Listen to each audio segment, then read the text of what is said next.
Picture this: a young girl suddenly collapses in the middle of her school corridor, her body crumbling to the floor with a startling thud. Teachers rush to her side, panic spreading through the hall like wildfire. Students gather in a haphazard circle, their whispers filled with concern and fear, while a nurse is immediately summoned to assess the situation. But when the nurse tries to gently check her over, the girl's reaction is nothing short of alarming. She adamantly refuses to let anyone touch a specific part of her body. Her eyes, wide with terror, flicker nervously as she wraps her arms around her legs, clutching them tightly, as though shielding something hidden deep within her. She trembles, her breath shallow, as if she is concealing a secret so terrible, so unbearable, that even the slightest touch might expose it. What could possibly be so horrifying that she would refuse help, even in such a vulnerable state? And when the doctor finally manages to convince her to allow an examination, what he discovers is utterly shocking, something that none of them could have anticipated. This terrifying moment, however, was not a random event. It all traces back to just a few days prior to her collapse. Cassidy Keeler was an intelligent girl, brilliant, in fact, but she had always struggled to fit in with her peers. Despite her academic prowess, her classmates often felt threatened by her quick grasp of concepts and her tendency to answer questions before anyone else had a chance. They began to distance themselves, subtly excluding her from their circles, leaving Cassidy to navigate the halls of her school in isolation. Although her teachers praised her sharp mind, her peers saw her as different, and that difference only served to magnify her loneliness. Cassidy had always been the girl who stood on the outside looking in, watching others form bonds while she remained alone. Then, one day, everything changed. Cassidy, as her mother Lila often called her, had found her place. That particular day marked a turning point, a day when Cassidy finally succeeded in forming genuine friendships. She returned home that evening, her face glowing with a joy Lila had not seen in weeks. Cassidy couldn't wait to tell her mother how, for the first time, a group of kids had welcomed her into their circle. They had invited her to sit with them during lunch, and after, they even played together during recess. It felt like a dream come true. For the first time in a long time, Cassidy felt seen, accepted, and, most importantly, included. Lila, her heart swelling with relief, listened intently as Cassidy eagerly recounted the day's events. She had watched her daughter return home subdued and aloof for weeks, but tonight, Cassidy was back to her cheerful, bubbly self. The two spent the evening chatting and laughing together, the warmth of their conversation filling the air. Lila even braided Cassidy's hair before bedtime, feeling a rare sense of contentment. Little did she know, however, that as her daughter drifted off to sleep, a strange sensation was stirring deep inside her, an odd, unsettling feeling in her stomach that she couldn't quite place. But that would change everything. It wasn't actual pain that Cassidy felt, but rather a peculiar discomfort, a sensation that was so strange it abruptly pulled her upright in bed. The feeling was like a constant nagging, unsettling her in a way she couldn't fully understand. Earlier that same day, while taking a shower, she had noticed a tiny red blemish on her upper thigh. It was so small that she thought little of it at the time, assuming it was just a minor irritation or maybe a scratch she hadn't noticed. But now, as she lay in bed, the recollection of that tiny mark suddenly sent a cold chill through her body, as though something was terribly off. With a mix of curiosity and growing apprehension, Cassidy quietly slipped out of bed. Careful not to wake her mother, she moved cautiously toward the bathroom, locked the door behind her, and hesitantly pulled down her pajama bottoms. When her eyes fell on the mark, her breath caught in her throat.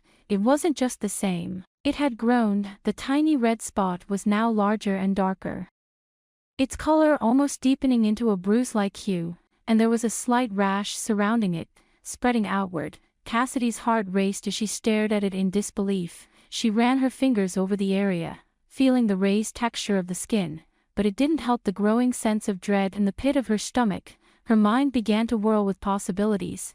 Was this just a harmless skin irritation, or was something more alarming going on? Could it be an allergic reaction or a rash from something she'd touched?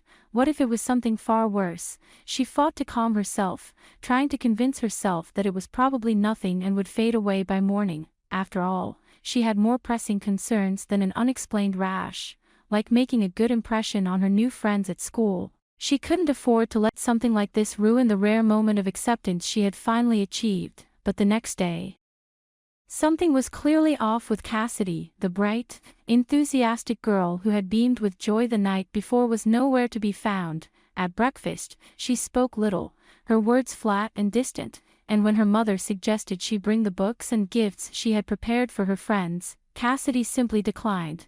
Her eyes were unfocused, lost in thought she couldn't express. Her mother, Lila, immediately noticed the shift in her daughter's demeanor. "Are you okay, sweetheart?"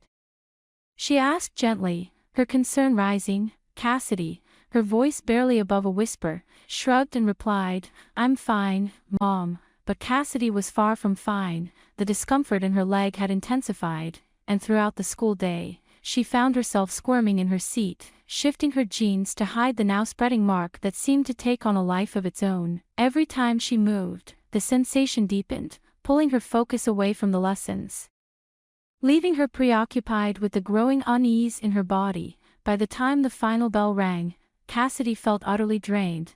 Her head swam, and a faint lightheadedness clouded her vision. She knew, with an overwhelming certainty, that something was terribly wrong, but she didn't know how to face it, or how to explain it to her mother. She could only hope that, somehow, she would wake up in the morning and find it had all been a bad dream. But deep down, she feared it was far from over. Cassidy's vision blurred, and a dizzying wave of nausea overwhelmed her. She could feel her body swaying, the world around her slipping into a haze. Her breath quickened, her chest tightening, but it was too late. The last thing she could recall was rising unsteadily from her desk, her legs betraying her as she tried to steady herself. Then, everything turned black, when Cassidy's senses finally returned. She felt the sterile smell of a hospital room and the soft pressure of her pillow beneath her head. She blinked, her eyes adjusting to the soft light, and found herself lying in a hospital bed.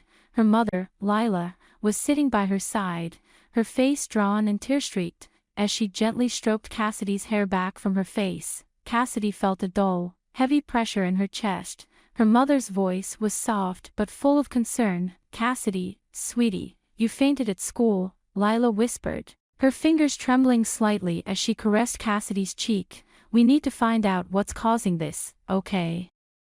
Cassidy's heart skipped a beat as her mind tried to make sense of what had happened. The fog in her head hadn't completely cleared, and she felt a sinking dread wash over her. The room was too bright, too sterile, and the beeping of the machines around her seemed to echo loudly in her ears. A doctor stepped closer, his voice calm yet probing. "Cassidy, we need to conduct some tests. Can you tell us where it hurts?" His words were soft, yet there was an urgency to them.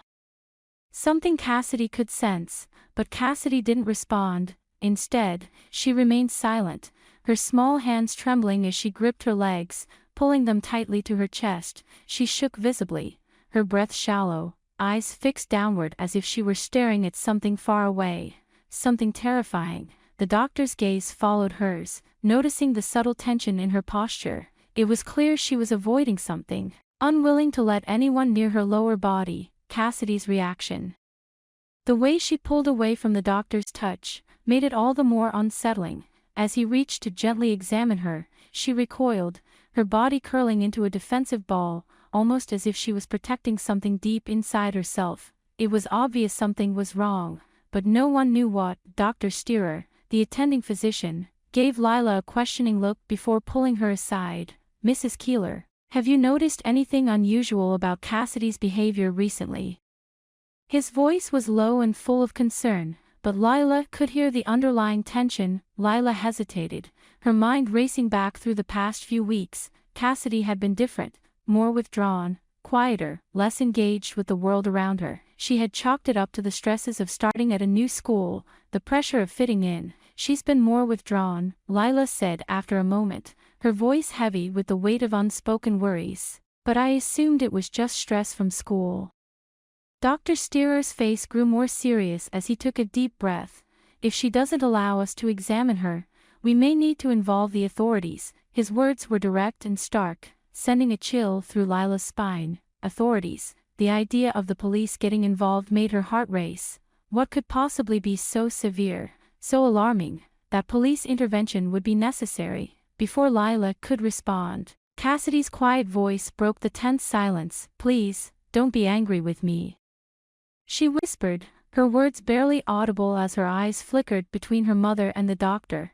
Tears welled up in her eyes, her shoulders trembling with barely contained emotion. Cassidy took a deep, shuddering breath, as if summoning the courage to speak her truth. "At school, some popular students dared me to get close to this lizard near the fence. It was huge, almost like something from another time. It looked prehistoric. They all dared each other to do it.